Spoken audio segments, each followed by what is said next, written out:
So we've got perhaps the least shocking story in the history of news covered on the Humanist Report here today, because to no one's surprise, the Dakota Access Pipeline leaked multiple times, and Eileen Brown of The Intercept actually has a summary of just how frequently this pipeline has leaked since it's been fully operational.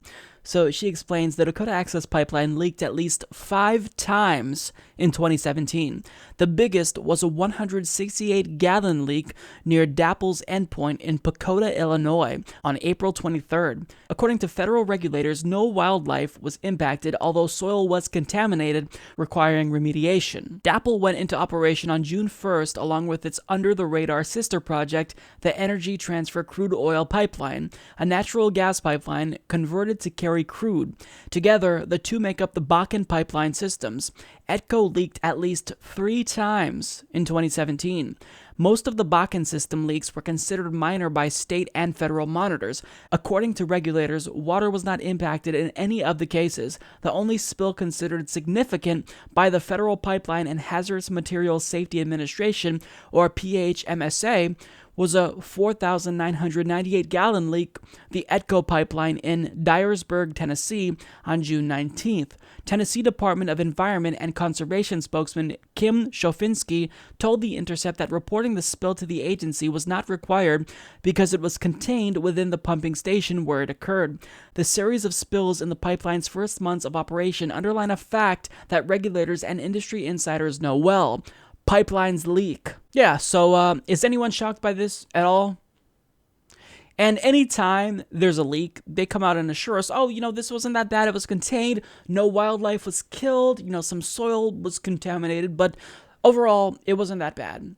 Yeah, but do you understand why we have a problem, though? It's continuously leaking. If this is a new pipeline, one would think logically that it would last longer and we wouldn't see leaks this frequently, especially since it just became operational. Maybe down the road, 10 years, 20 years later, these leaks become more frequent. But this is a brand new pipeline just installed last year, and it's already leaking this much. So even if you want to reassure us time and again that these leaks are contained, it's only a matter of time before this pipeline leaks, or one of these 2 pipelines in the Bakken system leaks and contaminates drinking water.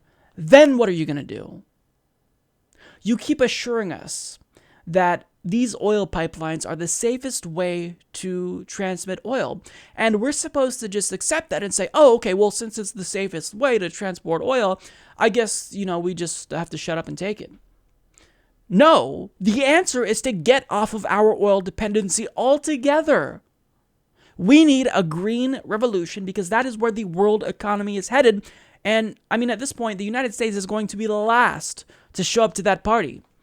And not only that, we're still giving huge subsidies to the oil and gas industry. So we are paying them, giving them tax breaks to ruin the planet, to ruin our country, to poison our drinking water. We're not subsidizing green technology. We're still subsidizing big oil because, surprise, surprise, they contribute to the campaigns of not just national politicians, but state and local politicians. And clearly, in the case of the Dakota Access Pipeline, it was very clear that Energy Transfer Partners, which is the company that constructed the Dakota Access Pipeline, has bought off a lot of politicians in the state of North Dakota. And this is what happens, is local corruption. And just simply buying off politicians is just the tip of the iceberg, because when you look at the overall situation and the construction of the Dakota Access Pipeline, this company, Energy Transfer Partners, literally paid a militia to antagonize protesters who were opposed to this pipeline because they didn't want their water poisoned, and also because it violated the sovereignty of the Standing Rock Sioux tribe. But this company is so disgusting that they literally had militants with attack dogs treat these protesters like terrorists. Literally, they used counter-terrorist tactics against peaceful protesters that would show up in large crowds to pray, for example. They treated those individuals like terrorists. They used tear gas. They shot them with cold water in freezing weather. So I can't not be outraged anytime this pipeline leaks. We told you it was going to leak, and we were proven right immediately, and now you're still maintaining that, well, these leaks are contained and whatnot.